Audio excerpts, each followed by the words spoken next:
The Left Wing podcast in association with Land Rover. Whether you're headed to a match or a weekend away, there's plenty of space for your team and their gear in the new Discovery Sport. They were O'Driscoll, Morgan, extra man is Fitzgerald. Oh, Fitzgerald is cutting back inside! Leinster have another! Darcy, O'Driscoll through the legs, Rob Carney out to Fitzgerald again, step and score! Number 2 for him! Hello and welcome to the Left Wing Independent.ie's rugby podcast in association with Land Rover. I'm Will Slattery, delighted to be joined in studio as always by Luke Fitzgerald. Luke, hello. Will, how are things? I'm good. It's a new Six Nations, a new studio, a new sponsor. All things new, except maybe Irish. Wasn't that new? How much new from Ireland was Nothing new, no. Yeah, I didn't really see, bar the little bit of, I thought that was quite an intricate play that, Cian Healy play looked like a setup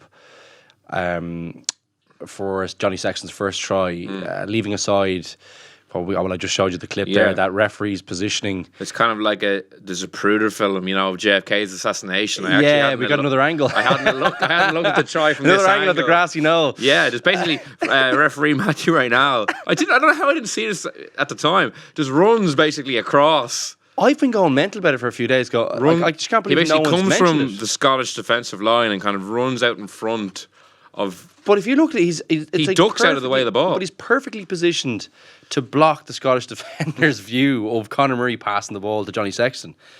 Weird.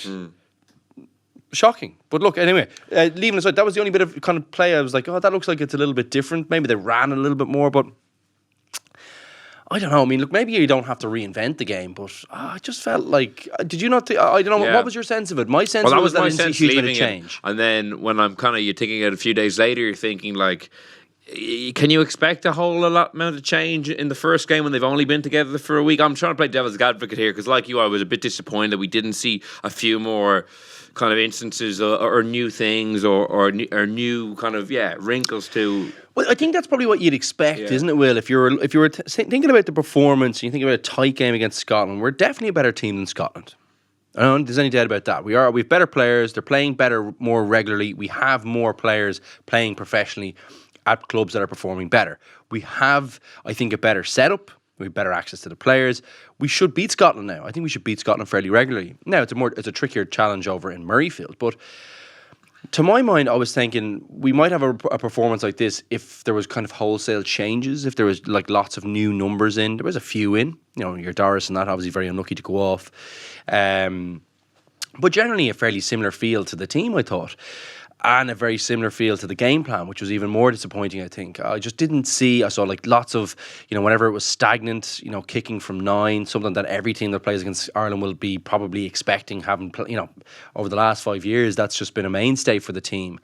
I thought the delivery was quite laboured and slow from the ruck. I didn't think that was clean. It didn't allow Ireland to get quick ball. I thought, Conor probably still needs to, I think he'd been brilliant for Munster the last couple of weeks where he'd been getting the ball away quickly. It just looks like he's overthinking it a little bit for me at the base. Never having played the position and recognising how difficult it is, and he's such a great player. But to my eye, it looks like he's thinking about it too long, and it's causing him to slow it up and slow the delivery. And I just think it doesn't help. I thought John Cooney actually added quite a lot when he came on. He had a few little kicks in that worked really well. One that probably shouldn't have, but did. And but he just sped up the ball. He wasn't thinking about it too long at the breakdown. He was just passing it out. When you look at like DuPont and how quickly he was servicing his team the following day. You'd love to see. But just get it away. Yeah. Just get it out. Stop. You can try and be too cute around there. You can try and play for penalties. You can try all these different things. But essentially, you're there to, I think, facilitate the rest of the team. It's up to them to be in position, but you should just be passing it, getting it out of there for large proportions of the game. And I just feel like, to play to his, that's the strength of his game is, yes, that he's a thinking man's 9, but you can overthink it as well. And that's what it looks like to me. And I think he's pretty lucky to get back in there, I would think. Yeah, so the team was obviously named today for the weekend. And we'll circle back to maybe a couple of things from last Saturday as well. But, Robbie Henshaw, Peter Manny, the two changes, injury and force, it does have a fairly similar feel once again. Like it's pretty much the same team, bar a retirement from Rory Best and Rob Carney being phased out that we've seen, for the most part. Yeah, no, it does have a very similar feel, Will. Robbie Henshaw back in, I probably would have started him ahead of Bundy Eked anyway. I think, obviously the last encounter, like the last time he was in an Irish jersey, would have been disappointing, but he was coming back from a very long injury break, and I think he's a better player than Bundy. But it's not much. Is there much creativity between the two of them? I just feel like. What option does he have though with Will Allison? Obviously, I actually didn't. You only just told me now, but he's he's carrying an injury. But what other option would you have at 13? I'm not really too sure. Like Stuart McCluskey maybe provides a bit more of an offloading element to it, but like in international rugby, yeah. do you know what I mean? As in, like, if you were swapping, so if you're trying to bring a bit of creativity into the partnership itself, McCluskey. But yeah, I know he wouldn't have gotten in. Like he's just not going to get in. I don't think it doesn't look like it. Yeah, it's weird. But like, I don't know what other options they have in that respect. I mean, Scannell, but he looks like he's quite a bit away from the team at this stage in terms of a ball playing presence there. The challenge now for me is, where do you get the playmaking outside the 9 and 10? Like that's a real challenge for them. They have Keith Earls on the bench, but he's a winger. He's not a centre. Like that much it's very clear, I think, to anyone who's watched him over the course of his career. I think that's it's just a stretch from him. I just don't think he's big enough to play in the centre. I think he's an unbelievable winger, and I think that is his best position. So it leaves them a bit hamstrung if someone goes down out of that pairing, and also. I do think what they do need is someone at fullback who can play make and who can, provide another passing threat. I think Jordan Larmour can do that, but I just think his first option is always going to be to run himself. What I think that does to the game plan is it means the only way you get very expansive is probably through crossfield kicks and things like that. So I think it really narrows up your attacking options when you don't have a third playmaker, and it doesn't look like they do have a natural third playmaker. So. They need to be very, very physical if they want to be successful, if they want to, I think, impose themselves on this Welsh team and have success, because it's the only way they're going to do it. Just even that sentence is making me depressed. Yeah, but that's what's going to happen. That's what has to happen if they want to be successful, because I just don't think they're going to be able to play around them with the personnel that they have. It's just not in the game plan, and that's unfortunate. Now, like, I'm not sure Gary Ringrose provides that either. I mean, he's still a run-first guy as well. So that's the challenge for the Irish team, is where do you get that other ball player? Most other teams have it somewhere in the centres, or they have a fullback who can drop in or out. Like Stuart Hogg does a really good job of it for Scotland, I think. He provides that link to the wingers. Like, otherwise, I just think like, if you think about Ireland, unless they're going down short sides, it's quite rare you see them really breaking a team down on an open side with, like, boom, hands, just fixing the first 2 or 3 guys and then getting the ball to the winger who's in space. It's quite rare, I think, you see that. Yeah. Or even someone, if a hard defence is coming hard up, someone having the ability to be calm and throw a ball over the top with, like, a nice flat one over the top, not a big loopy one that allows the defence to get back out. That's my sense of it watching Ireland. I don't think that's changed. That's going to be a challenge for Mike Catt, because that's been the challenge for this Irish team. Is people moan about the creativity. It probably isn't there in the personnel, to be honest with you. So they need to develop that from somewhere. They need to find a way to get out there. Otherwise, the pitch is really narrow, and it ends up being a complete arm wrestle every single game. And if you don't win that, which you might not win that against some teams who are like this, which are huge, like the Welsh teams, they're big men. They're hard to push. They're hard to get easy gain lines against. So. Yeah, that's a real challenge for the team, and I haven't seen any real involvement, or haven't yet, and it's only one game, so we don't want to panic, but yeah, I mean, that's kind of concerning at the moment, Will. And in terms of the back row, Peter O'Mahony brought in to start. Would you like to see Max Deegan get a run there, or how would you have gone? So I would have picked him ahead of probably CJ Stander, to be honest. Even after his performance the weekend. Did you think it was? Well, I thought he played pretty well. Yeah, he made some key turnovers, made a couple of good carries. Yeah, I don't know. Yeah, I probably would have picked one of the other guys ahead of him, to be honest. Yeah, I don't know. I just see that one differently, I thought he had a decent game. I thought he had one big carry that probably pumped up all the stats, I thought, but he was put through a hole. I didn't think he went through the hole. Yeah, I don't know. I like having Pete there for the line-out option that he presents. I think Rhys Ruddock could be looking on thinking, what do I have to do?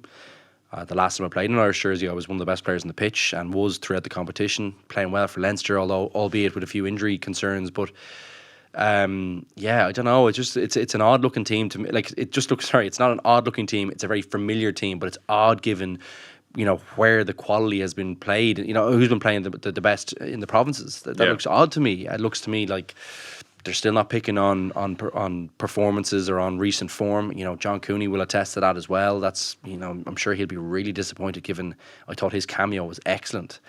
So yeah, it's a challenging one, Will. Yeah, I just think you mentioned it last week. I know you were kind of joking when you said it, like that.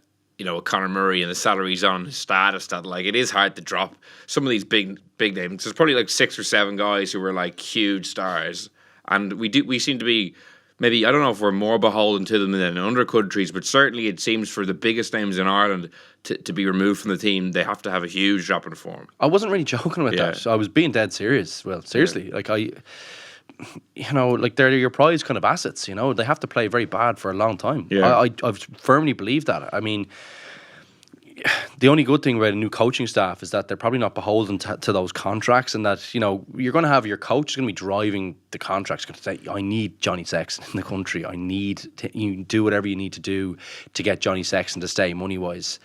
Because, you know, you'd have to assume that the player development, whoever's organising this and whoever's organising the kind of program into the, you know, managing the future program in terms of contracts and who's going to be making the money and who you want to keep there, you know, you'd have to think there'd be some line of communication with the current coach. So that's a nice thing for a new coach to have, that they're not beholden to that. They can say, well, look, I think that was a mistake. We should be picking this guy.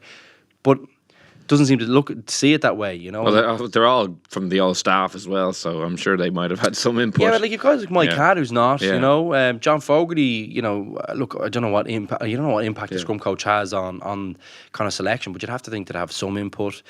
And yeah, like it just seems a bit odd to me. Like, look, they could turn this thing around this week. Wales had never travelled that well, and the feeling could be way more positive than it was the weekend. My gut feeling at the game was it was a get out of jail. Stuart Hogg, like, he just has to put that one down. And we're talking about, like, I think that the rhetoric would be even more damaging. I think everyone was delighted to get out of the Aviva on the weekend with a win. I thought we scraped through it. I thought Scotland had an absolute disaster. Like, the amount of penalties they gave away, amount of missed opportunities, you know.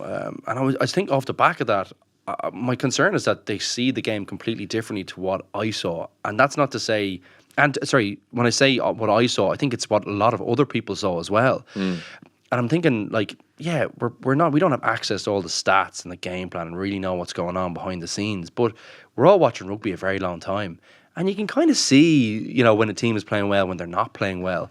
And that was kind of concerning. Maybe the rhetoric around, you know, how they reacted after the game, and you look at the team selection now, and it looks very familiar. And they haven't played well in a while. It's a long time since an Irish team has really played very well, you think, because, you know, they played well against Scotland, but Scotland were terrible in the World Cup. That's the last performance I was thinking, geez, that was a good Irish performance. But really, when you look back at it, you're kind of saying, geez, I don't know, I think Scotland might have just been terrible, really. Yeah. So, yeah, it's a little bit concerning, Will. Like, we have to give them time, and you'll always get that as a new coach. But I think people would like to see some kind of change and something. I know myself looking at the game and thinking, well, like, what's changed? Like, I'd like to see something, like a new kicking strategy, or you know, new forward interplay, or it's just something a little bit different. But it looks very familiar to me. When you've been coached by someone like Joe Schmidt for so long, who's so detailed and regimented, and then if you have a new staff in with new ideas, does it take a while to be like deprogrammed from that when you are getting so much detail? It could be, but even this, like when you think about it, like Andy Farrell, like Joe is very pragmatic, and he's always going to have stats to back up what he's talking about. So it's very hard to argue with him when it comes down to a game plan. And let's face it, like, he's one of the best coaches ever, I think, in the game. He's been successful everywhere he's gone. So, but just in terms of changing to a new style. I'm sorry, I'm kind of getting to, because I think what I'm getting at is deprogramming the players.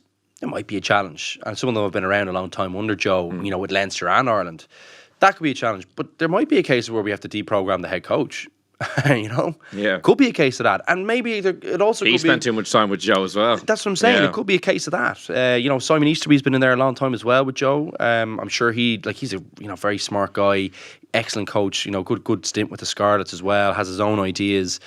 You just wonder how much they're actually going to change, or how much scope they have to change, given they've probably been heavily influenced by the guy. And look, what we also have to say is, not everything was wrong with what Joe did as well. He's come unstuck at 2 big tournaments, but one of them was unlucky. The last one, you'd have to say there was a bit of a dip in form, but coming from one of our best seasons ever. So, you know, look, what that tells me is they probably have to build and change a few small things, not everything. In your experience, just on the coaching thing, because I think that's an interesting point. Like if you look back to setups you were involved in, where there was kind of maybe a coach who had been there under two different head coaches or what have you. Like, did you feel in your experience across your career that coaches do change their personality or change their style, in different setups? Like, for someone like Les Kiss, who was in an Irish management team across a lot of, Declan Kidney and Joe Schmidt, like, did you feel that he had like new ideas under a new head coach, or was he just the same kind of coach?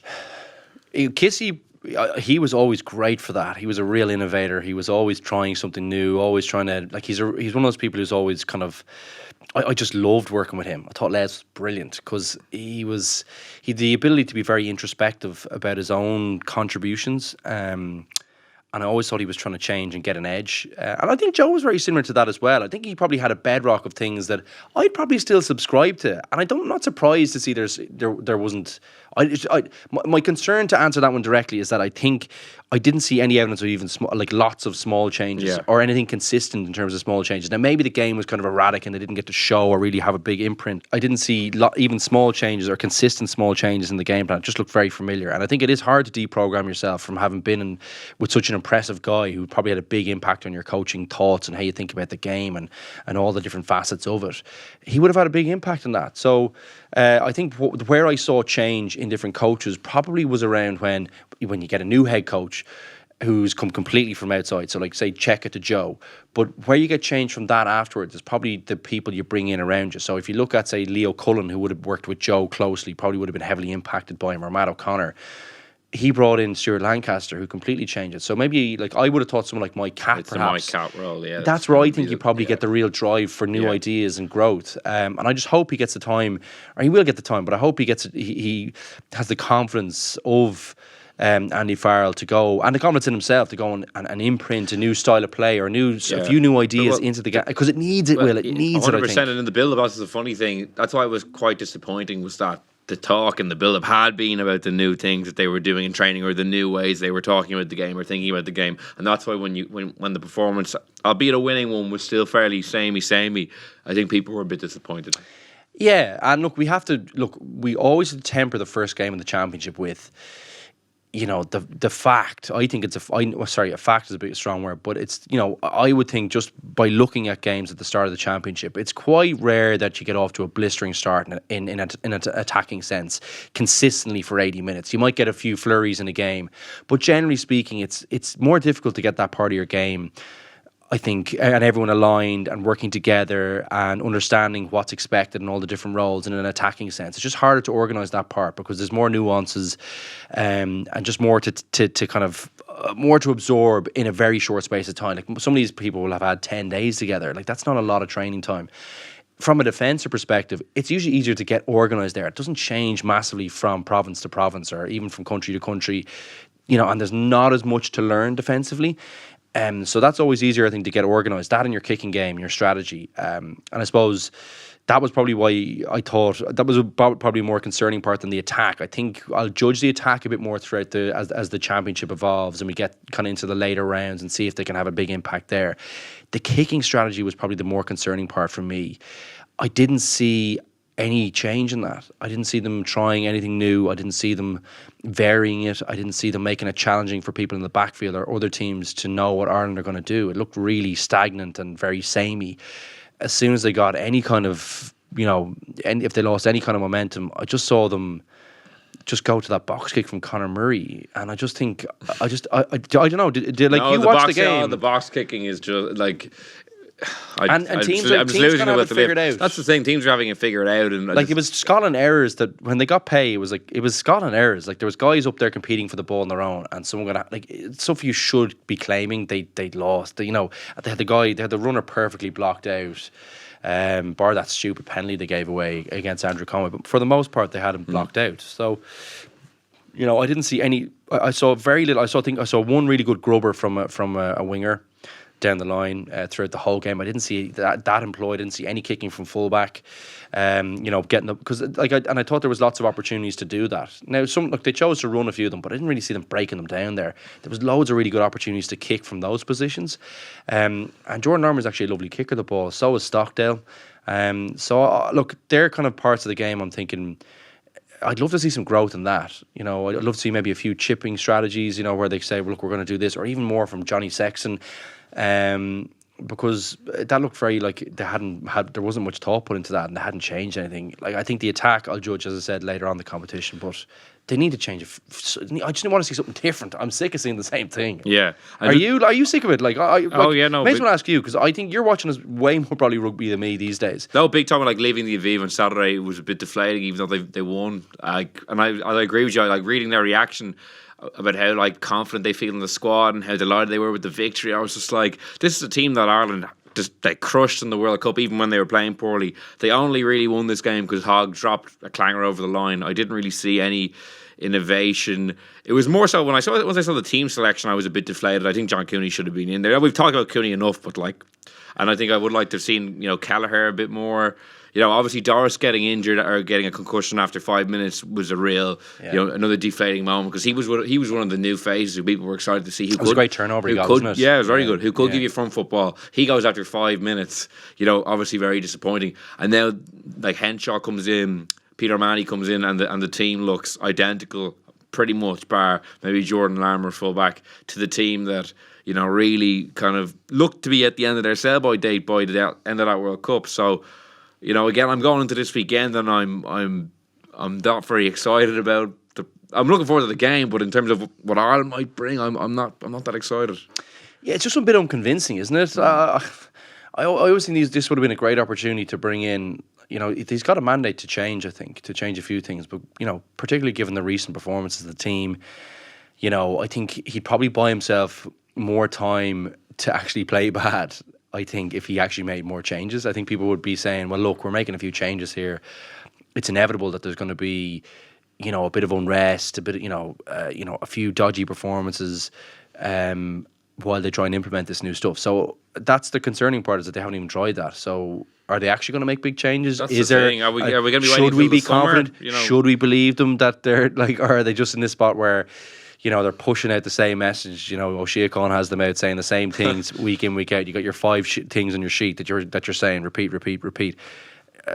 The only thing I saw that was unusual was putting John Cooney out with Conor Murray at the press conference. that was absolutely hilarious, in fairness. Yeah. What did you make of that, by the way? I don't know, yeah. Was there any talk about it upstairs? I know, not really. I think people just thought it was... I haven't been talking to Rory or Keane about it. I just thought it was... As he said, it wasn't usual. It was funny. It was one of those... To be fair, they did it during the World Cup when they brought like Rhys Ruddock and Kieran Ruddock out together. Just something fresh and new. Obviously, they're not like kind of rivals for a position as brothers. I thought it was really weird. It was strange. But I enjoyed it at the same time. Sorry, I did as well, but I can't imagine for the lads. Like at the same time, you know, you want people to be comfortable the week of a big game. Like that's something where people are going to be like, "Oh, that was really awkward." Like, why is that? Why has that happened? Why do we have to? Why am I? You know, I don't know. I thought it was a big risk, because people could say something. And, you know, look, maybe the thinking was almost like a bluff, where you're saying, well, if you put them out together, like, John can't really say it, and there's a really good chance John's not going to say anything if Conor's right next to him. Like, both players obviously feel like they should be starting. Yeah. unless one of them's a complete loser, they think, and in that case, if they think they shouldn't be starting, then they shouldn't be there. So, like, you're never going to get those answers when the person's sitting right next to you. They're going to be... I don't know. Maybe that was the thinking. Maybe the thing was going to say I just thought they were trying to take some of the heat out of the Murray Cooney. We'll put them together to show that they're actually getting on. But they're always going to get on. Like, sorry, people always have. Like, I never. It's very rare. Now, sorry, there were some people who just didn't get on. I think maybe personality clashes. But leaving that aside, it's very rare I actually saw people who were competing for positions actually not get on. You know, because if you're in an environment, it's like.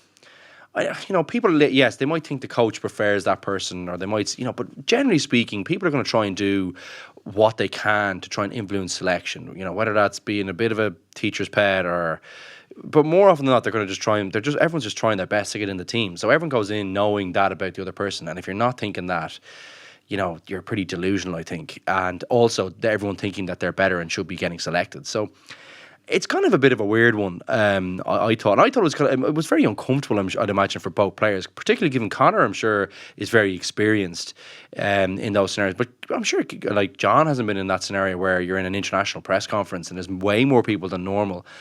you're trying. He obviously feels, and all the talk is about him playing. He's a guy who reads all the stuff. You can tell that he reads all the stuff about himself.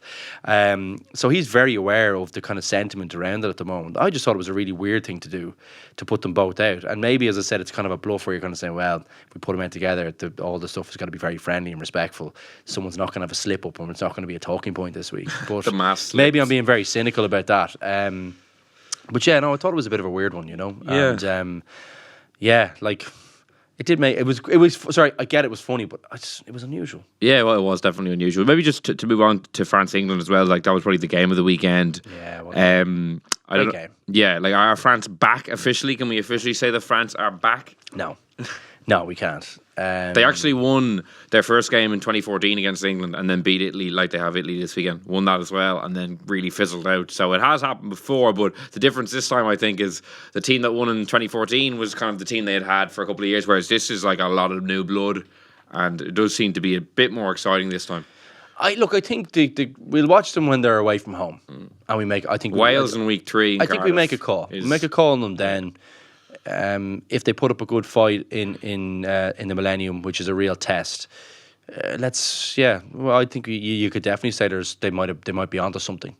If that happens, if it doesn't happen, if they if there's loads of penalties, if there's really loads of kind of ill discipline in defence, if there's lots of if L'Equipe have an interview errors. on Monday with one of the main players calling the coaches a bunch of Egypt, which is usually pretty commonplace, and probably given the selections and all this kind of stuff and the weird, like you just hope they get some kind of consistency. Like that's what you need from they get it wrong very rare, quite a lot. Sorry, in the professional era particularly, I just haven't seen them have any. Like every other team seems to have some kind of consistency across their thinking, across their selections, and what they're trying to do in the team, what they feel the team's strengths are. Jeez, I just can't see. Well, it feels like this time, with after getting the World Cup for 2023, there just seemed to be a concerted effort to move things more in line with some of the other good rugby programs. In terms of access to players, in advance of the Six Nations.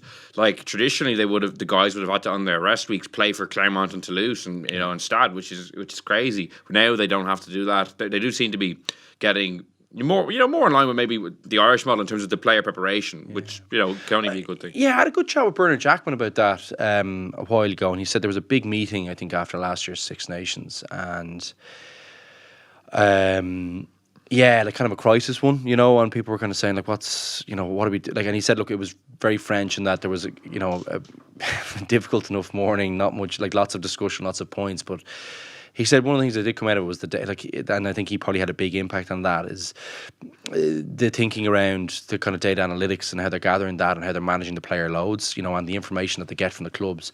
It sounds like there's going to be a big push to try and standardise that and get the information into the FFR correctly, and so they can manage the players better. Because at the end of the day, if the information isn't coming in from the clubs or is inconsistent from the players, they don't know how much how many kilometres the players have run that week, how much weights they've done over a period. They get completely mismanaged when they go in there. So I would have thought the clubs it would be in their interest. The point Bernard Jackman was saying, that the quality from some clubs is way better than the others. And you might get that with that system. It might just be they mightn't have access to whatever the stuff. But it sounds like they were saying, right, we need a wholesale change, or we need to manage these assets better. And particularly if you look from the club perspective, they're going into French training getting injured because they don't know how much hard work they've done over the 10 weeks before they've got into camp. It's crazy. So I think they're going to be a push to get all that stuff right. And someone like Sean Edwards has a massive chance to make a huge impact there. I mean, the resources that they have in France, they're second to none. They really aren't. And I think, when you look at all the talent that was on show on the weekend, there's no reason why. Do you think Sean Edwards had an impact, straight away? I thought definitely had an impact. Some magic from Johnny May. That guy, I always just had him down as just a sprinter. In his early Gloucester days, you're kind of thinking, he'll be one of those guys who his positioning will always be terrible. He'll get caught in the turn a bit. He'll go for intercepts all day. He'll ping in a really good player, a really good centre partnership, or a good winger will always own him. he has turned into an absolute Rolls Royce to me. Like, I just think, he's so skillful now. He's always seems to be in the right place to take advantage of that speed that he has. There's a good relationship there with Farrell and Ford. Like, he just looks to me like a real player now, and he's tough as well. He gets stuck in. I like everything about Teddy Johnny Tomat made it pretty easy for him, though, I thought, for the second try. Like, Tomat has never been renowned for his defensive abilities either. He probably falls in line with my previous view around Johnny May, but at the same time, I still thought it was magic. Yeah. To have that pace, like, he looked quick. I thought, like, against that, like, look, against a guy who was extremely quick, he made him look fairly average, I thought. So I thought he was excellent. I thought they were brilliant. Who, France? No, I thought the May tries were brilliant. Oh yeah, no. The second one, like Teddy Tomat, I think his like tackle statistics was like made one, missed two. Everyone was lauding like the French defense, and he barely made a tackle all game. Like. But you're not going to have. Sorry, that's usually a sign of a good defense. Your winger doesn't have to make tackles. Well, when May just like running by him, and he's just like watching him run by him, like I don't know. In fairness, Sean Edwards' defense very difficult. If they get to those positions, being a winger is a nightmare. Yeah. Absolute nightmare, yeah. It is. Yeah, I just thought his defence was poor. Although it was one of the great tries, one of the great Six Nations tries that Johnny May. I think it was. It was phenomenal. Yeah, it was. But from a French perspective, how impressed were you with their overall performance? Like, I know they did tail off in the second half, but in terms of looking ahead to the rest of the Six Nations, like, Ian Madigan was very interested on this, wasn't he? He was really bullish on the French, and it looks like for good reason. Again, to kind of similar to when we were talking about Ireland, it's the first game of the championship. Like, we have to catch ourselves a little bit. Like, they did look a little bit vulnerable, I thought, when England were coming back. But they hung in there. The fight was good. You'd expect that in Stade de France, but can they reproduce that in, say, the Millennium in a few weeks' time? Yeah. That'll be the real challenge for this team. And I don't think there's ever been any doubt about the quality of the players in France. What I did like to see was that there was a little bit of coherence about it. They were on the same page. Everyone was, Galtier seems to have everyone on, going the same direction, which seems to be one of the biggest challenges. The next big challenge is, can they get, a good game plan? Can they get some consistency around selection? So these are all things we'll watch as the championship goes on. And that's, to me, the real challenge for the French team is, can they do those things? Like, every other team builds off that foundation. France can't be the only team in the world that does these things differently and expects a different result. What did you think of Anthony Bouthier's outrageous tactical kick from his own line? I think it was the greatest tactical kick I've ever seen. Could you call that a tactical kick? It just looked like an absolute hoof, and it was just perfect connection. Yeah, look, it was it was an absolute monster. I think it was the greatest kick I've ever seen. I'm not even being funny. No, Francois Stein, I think, has to get one of those. That drop kick. Remember the drop kick from his own 10? No, but I mean, like, in terms of a kick for touch, for a kick for a touch, like, that was from his own line to the 5. It was an absolute monster. In terms of relief, it was an absolute cracker, and he pinged it. It was nice to see a torp as well. Like, I haven't seen anyone torpedo a ball in quite a while. Like, it was an absolute boomer, wasn't it? And what about England? Like, they were so poor. I know, they pick Farrell at 10, please. Yeah, will you pick? But he was very poor himself. He's not a 12. But like his performance, like he dropped 2 balls. He's not a 12. But if he was playing, would he have caught those 2 if he was playing? Probably wouldn't have been in those positions. It completely changed his dynamic. He's probably touched the ball, maybe I'm gonna say 100% more. I'd say double his amount of touches if he'd been playing at 10. He's a better defender than Ford. He is arguably, I think, a better tactical kicker than Ford. I think, and I think there's I just love the way he runs the game. I think it's crazy to have him play. And he actually isn't a good defender at 12. He's an excellent defender at 10. When you compare, and contrast what you have. Look, so, like, I think, did they say as well, Tuilagi had a groin injury as well? So interesting if he comes back. Like, it can change so quickly. Missing Tuilagi and the 2 Vinopolas, it shows how different England are without them. If you look back to that Six Nations they had where they were, very poor as well. Like, similarly, Tuilagi wasn't there for that. 2 years ago when Ireland won the Grand Slam, they were missing some of their key, big, bulky ball carriers there. They're massive difference makers for England. They are huge. They're great players. Like, all 3 of those players are world class. So they're obviously going to they'll make a big impact on any team, and there is going to be a drop off of whoever you decide to bring in. So like, it's a challenge for them, isn't it? I think the selection. I think Ford having that unbelievable game with Farrell at 12 in the World Cup is like one of the worst things that could have happened to them, because it's not the right team selection, and I feel bad saying it because like Ford is a cracker of a player. Like he really is a lovely, lovely footballer. But he's just not. Farrell's better, and he's a better place kicker as well. So I just don't get it. And like Eddie Jones as well, his number 8 decision, like to go with Tom Curry, a guy who was emerging as one of the great, 6 set or 7s, and Bizarre. now Look at how good John Brandt's playing outrageous. Don Brandt's been outrageous for unbelievable Quins. Yeah. And I don't know why you do that. Like why? I don't know what they see in the when you see these weird selections and people playing in positions where they're not normally playing. I just don't get it. Like I think if you're really stuck for numbers, if there's an injury crisis, it makes sense. But if they're not, I really like playing week in, week out in a position really gives you the upper hand on people who aren't. All your habits, all the positions you end up around the pitch, they're all quite similar when you go up the levels. Even now, it happens at a quicker pace. But that's why, I'm happy to see, at least CJ Standard this week is back playing 8. But, playing him 6 last week was really, I just thought it was bizarre. I don't get it. He played at 6 a good bit for Ireland before he slipped like that. Doesn't matter. He's not, to me, he's not a 6. Not a 6. Not dynamic enough to play, at the moment to be in the team. I don't think. I know he got man of the match, but I just thought that was because everyone played crap, to be honest with you, and it was really hard to distinguish who was actually good. Stuart Hogg probably should have got it if he touched the ball down. It was a draw. Other than that, I didn't really see any other standout players or performances. I thought James Ryan had a very good game. A few great tackles, a few good line-out steals. But other than that, I thought he had a better game than Standard, to be honest with you. I thought Josh van der Fleer had some good touches as well. Shame to see Kilcoyne going off. But I don't know. I just feel like it's weird picking guys like that. Even to go back to England, I don't get why you pick these guys out of position. You've got Rhys Ruddock, who's playing unbelievable there, or Peter O'Mahony's actually come into some form for Munster in the last couple of weeks. It's an odd selection to me, and I think the Curry one is an odd selection from a guy who's, I don't think selecting teams is his real strength. I think he's a real galvanizer of men. I think he's really good at stirring the pot. I think he's a good ideas guy. I think he creates a really good environment for people to flourish.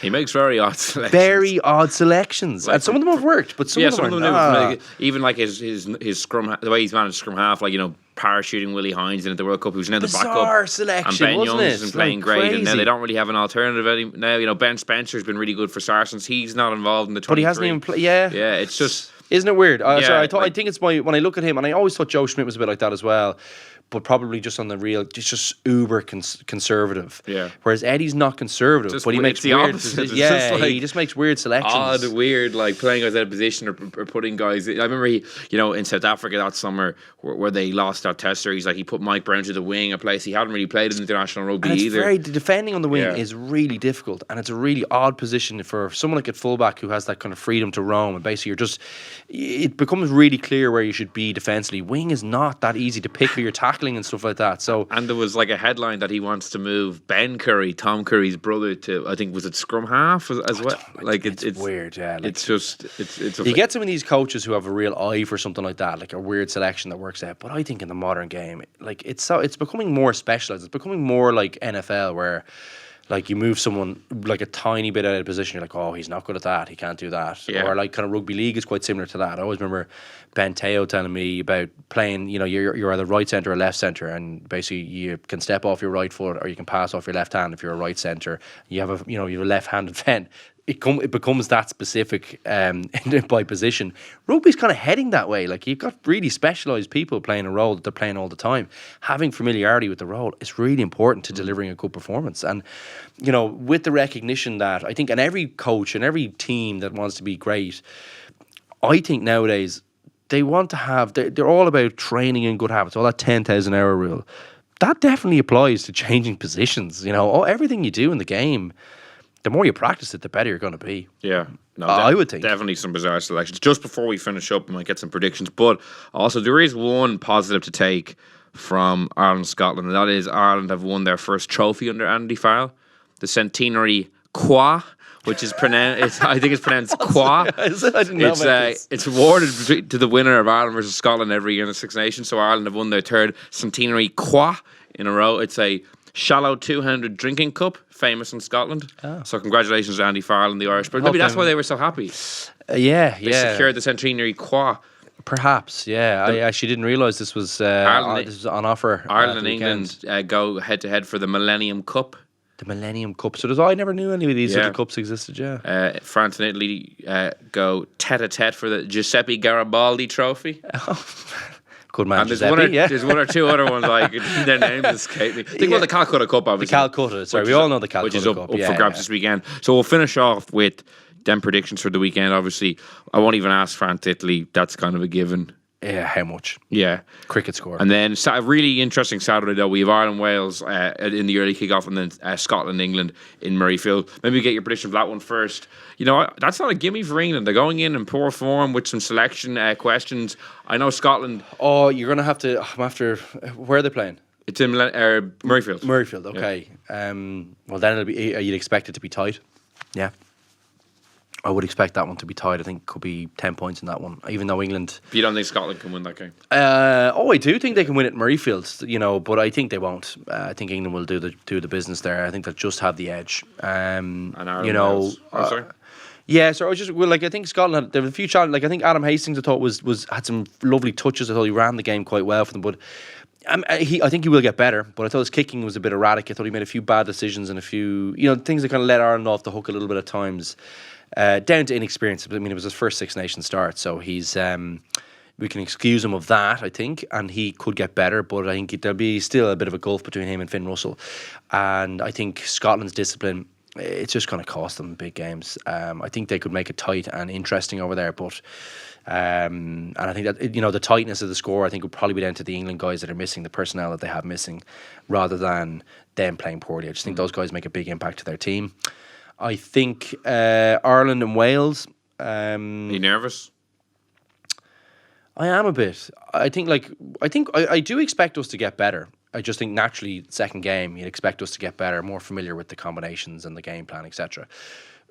But a few things maybe that would worry me were possibly, I didn't see enough change. I think Wales have kind of got us, they have us a little bit figured out. I know there's new coaching staff there as well, but they know us very well. They seem to come together very well. If they can tap into whatever Warren Gatland had, that he was able to tap into. I will say one thing, they don't necessarily travel very well all the time. I think the Aviva has been a tough place for them to go to get results. That might be the key differentiator. I could see it being tight again. I don't see it being a blowout for Ireland, even though I think Ireland probably should win it, and both teams, I know Wales are good, but it's so hard to, how do you judge, based on an Italian win, 40 points? Yeah, but they're coming in just in generally in good form. They won the Grand Slam last year. They had a good World Cup. Yeah. They've gotten back Talupe Faletau into the back row. Josh Adams looks to be in really good form. And he took in from the World Cup as well. Like Johnny McNichol made his debut. Nick Tompkins looked sharp off the bench. They need as a centre option because Jonathan Davies is injured. So I think they miss Johnny Davies when he's not there in the big games. Definitely, but they're in a good place. No, they are in a good place. They definitely are. They're in a better place than Ireland. But again, as I said, it's hard to figure out how good they are. And there is a big gap between the World Cup and now. In terms of figuring out if that form actually carries over. I don't see any, you look at England on the weekend, I'm not sure that carries over. You look at the France game, does that carry over? I don't know. Italy, it makes it hard to judge and really see where they're at. It can be a nicer introduction. You get to play more your game plan or wherever. I still rather play them at the end of the competition when they're depleted in numbers and if you need a big score, a big point score to get over the line. But they look decent and definitely played better than Ireland did last week. So look, that's probably what I'm basing the tightness on. Well, I think we'll have enough to beat them, but I see it being a challenge. I see it being a difficult and very combative game. I think Ireland, we talked about possibly the lack of another distributor outside Johnny and Conor, and the impact that'll have around being easier to defend Ireland unless their kicking game is very different, or unless they can expose positional kind of mismatches, or someone sleeping on the job in the Welsh defence. I think it'll make it hard to break Wales down, because if Halfpenny's there, they'll be hard to break down there. So a narrow Ireland win is your. I think a narrow Ireland win, yeah.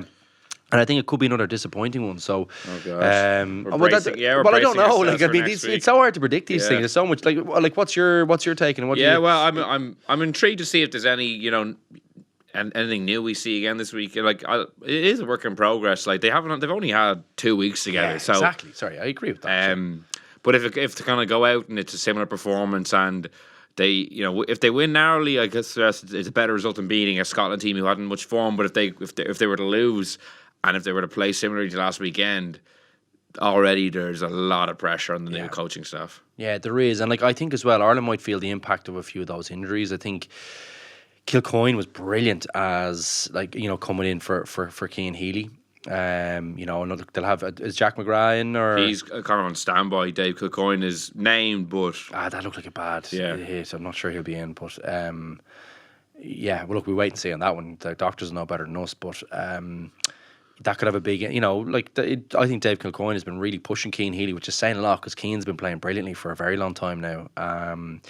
I think Tyke Furlong could be a big loss. It's in that calf. I don't see a calf, working itself out that quickly over the course of a week, and he was kind of carried off again, the pitch. He's been named. It's just like...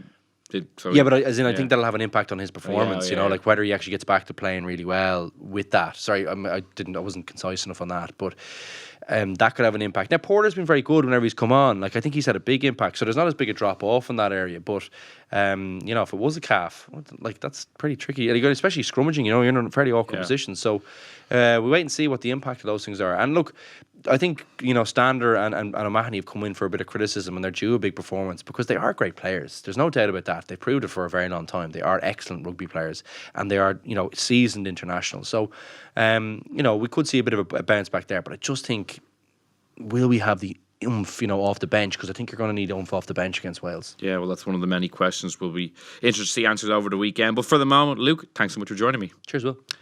And that's all we have time for this week on the Left Wing. In association with Land Rover, we will be back next week to review all the Six Nations action. And in the meantime, you can subscribe to us on iTunes, SoundCloud, or listen on independent.ie. So until next week, thank you for listening, and goodbye.